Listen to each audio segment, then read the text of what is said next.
so you've all responded to this statement. Lamia's monstrosity lies in her excesses, and as such she is both an ideal to be achieved and a danger to be feared. We're going to come back to your reasons in a moment. What I want you to do on the post-it note is write your name.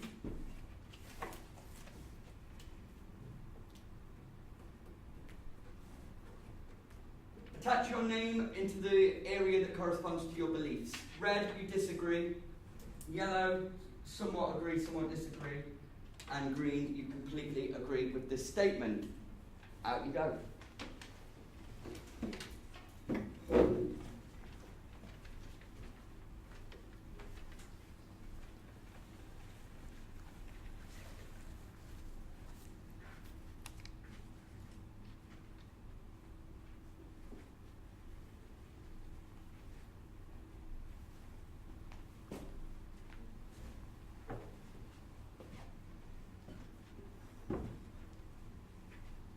Okay, right, do me a favour, just close your screens just so we can see your faces and hear your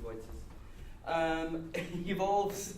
You've all stuck to the middle ground. You somewhat agree, you somewhat disagree. Let's see if we can challenge some of those ideas through our discussion. Let's go around. I want you to all explain why you've placed yourself in the middle ground, starting with Gayatri.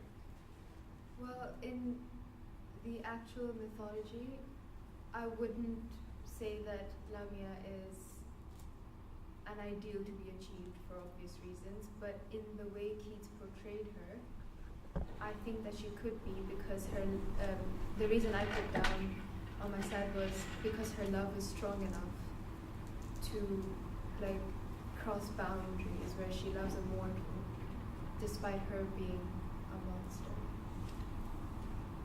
Okay. Yeah. All right. But she's also a danger to be feared because she is in fact a monster, and she does have a history of eating children. What defines a monster? We're kind of banding that term around. But what's the definition? A traditional monster would be someone who people fear, something that could kill another, harm another in some way. And she could possibly harm Lysias. We don't know that from the poem, but she could. Does it still make her a monster if the child-eating business was a crime of passion? Does that change our understanding of her as a monster at all? She's still a monster, but she's still a monster because she could possibly eat children, which is something that's not, it's not something acceptable. feared. It's something feared, which is. Okay, Sajida, if you explain your positioning.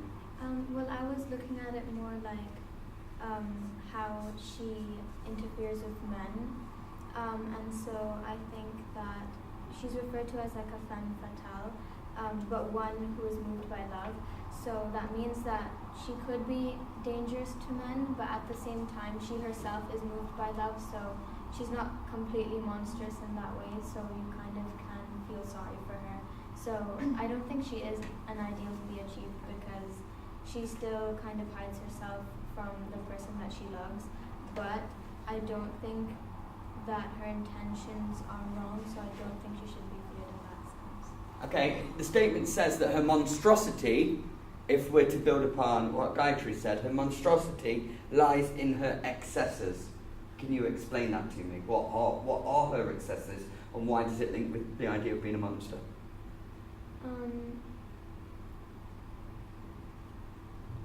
Like as in like her past and stuff? Well, somebody help Sajida out. What does excesses mean? If you live to excess, or you have an excessive, if your personality means you want to live life excessively, what does that mean? Isn't the very fact that she's a woman transformed into a snake quite an excessive life in itself? In what way? Well, it's not really a life that's going to be lived by many people to transform from from one state to another state. A bit like the child eating.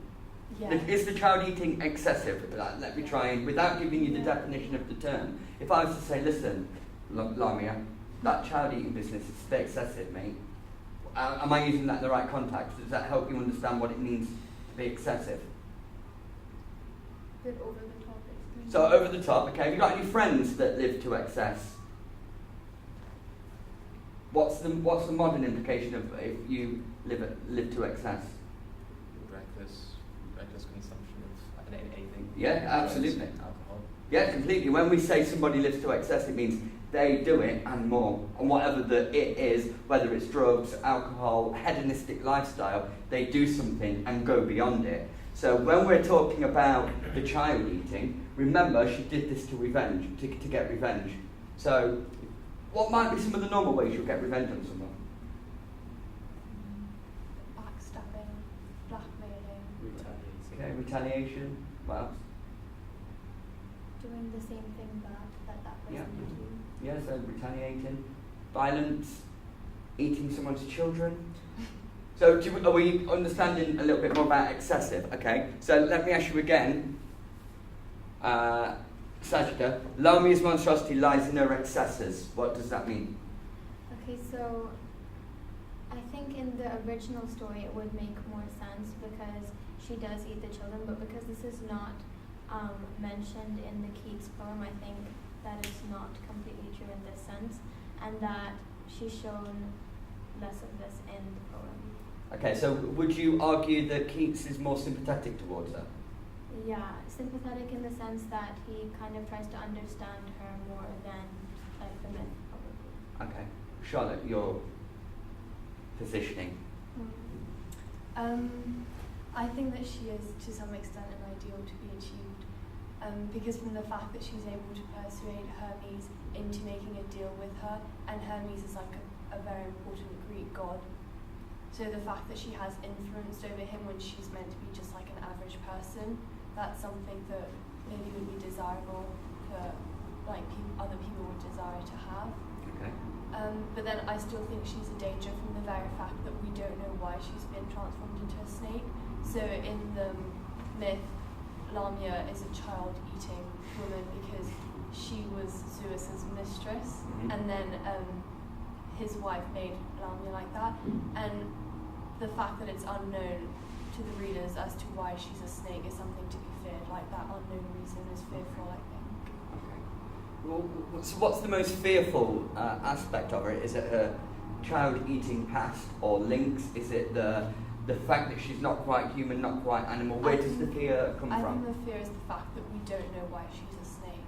Because I think someone who's innocent hasn't done anything wrong, they wouldn't just be made into a snake like that. And if you like link it to the myth, there's a reason why Lamia's like a child-eating woman, so here there must be a reason as to why she's a snake. Okay, so if we remove the issue of her being a snake and unsure why, would that make her more of an ideal to be achieved? Not so much, no. What would it require for her to be more positioned in the ideal to be achieved? Or she'd have to do something that's desirable, or do something that's like heroic, but her just being a snake and getting out of her snake form isn't really that ideal because it's not something many people can relate to, so they won't desire it that much. So why would you try to achieve something you don't desire? Okay, I'm glad you mentioned hero. Where does this link in terms of what we know about tragedy? Where does she fit in terms of the genre? Is she a hero? Is she a villain? What generic attributes would you assign to her? I think she is a tragic hero because, like, a tragic hero is someone you fear and feel pity for. Okay, yeah. And I think we could feel pity for her from the fact that she's trapped in the body of a snake. But the fact that she's a snake and it's considered a dangerous animal, then that's something that she would be feared of. Okay. Thank you. Esteban, explain your positioning in the middle. Well, my positioning after hearing all the arguments, I think I'll be right in the middle because if you look at it from two different aspects, the way she persuades Hermes to change her back into a normal state can be seen as an ideal because she actually manages to go back in time or go back into a normal state. But she's also a danger to be feared because she kind of tricks him with her persuasion using her past life and using her current form to strike fear into Hermes, and Hermes will grant the wish and trick. So in reality she's a bit in the middle, of being an ideal and a danger. She's not both. Okay. So I think, to be honest, now that I think of it, it would be more appropriate to place her as a danger in her current state when she was a serpent. But as when she transitions back into a woman, that still doesn't leave the danger behind. Mm-hmm. Even though she's in her normal state, it still makes her a danger to be feared. Okay, when we're doing a task like this where there's contrasting ideas such as something to be feared or something to aim for, which of the two is the strongest? Is it the negative attributes to the character or the positive, which outweigh the other? I think the negatives. Is that true for society in general? So, if you've lived a lifetime doing good things, and then, let's say you eat a child, will any of your good things be remembered? No. So are we treating her unfairly here because she did this one act of passion, she was cheated on, she was spurned by the person she loved, she sought revenge? Would it be fair to say she wasn't in right mind when she sought that revenge?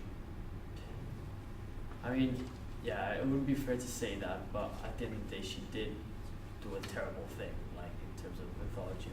But it's something you don't do normally. So, in my point of view, that kind of outweighs everything, even if she was in the right state of mind. Okay, so can we never see her as in any positive light? Is this why you all struggle to put anything in the positive column of the table? But is the fact that she's a child-eating woman not even her fault? Isn't Is there it? a curse placed on her by Yeah. the Is that what you was white gonna say? Zeus? Yeah. Yeah. We were supposed to pity her instead because, like Charlotte said, It's she not was her cursed. fault. Yeah. So she was almost compelled, tricked, Yeah. some magic enforced upon her to do that through Greek mythology. Does that change our view? Would any of